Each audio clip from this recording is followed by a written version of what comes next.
తీవ్ర వైకల్యం వారి జీవన పరిస్థితులను దృష్టిలో పెట్టుకుని 15,000 పెన్షన్ వెంటనే అమలు చేయండి. మేము అడుగుతున్నది సాయం కాదు సార్. బతకడానికి అవసరమైన హక్కు. అధిక మద్దతు అవసరమైన తీవ్ర వైకల్యత గలవారికి 15,000 పెన్షన్ ఇవ్వండి.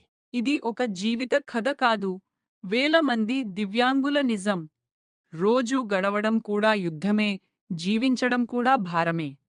80% కంటే ఎక్కువ వైకల్యం ఉన్నవారికి కూడా జీవన భద్రత సరిపోవడం లేదు. మాకు సాయం కాదు, హక్కు కావాలి. హై సపోర్ట్ నీడ్స్ ఉన్న దివ్యాంగులకు 24 గంటలు సహాయం అవసరం. అయితే పెన్షన్ మాత్రం ఎందుకు తక్కువ? మా పిల్లలకి బ్రతికే హక్కు లేదేమీ? తీవ్ర వైకల్యత గల దివ్యాంగులకు పెన్షన్ పెంచాలి. సివియర్ డిసెబిలిటీ వారికి ప్రత్యేక పెన్షన్ కావాలి. జీవించడానికి గౌరవం ఇవ్వండి. సాయం కాదు, హక్కు. పెన్షన్ కాదు, మాకది జీవనాధారం.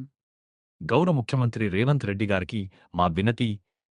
తీవ్ర వైకల్యం వారి జీవన పరిస్థితులను దృష్టిలో పెట్టుకుని 15,000 పెన్షన్ వెంటనే అమలు చేయండి. మేము అడుగుతున్నది సాయం కాదు సార్. బతకడానికి అవసరమైన హక్కు. అధిక మద్దతు అవసరమైన తీవ్ర వైకల్యత గలవారికి 15,000 పెన్షన్ ఇవ్వండి.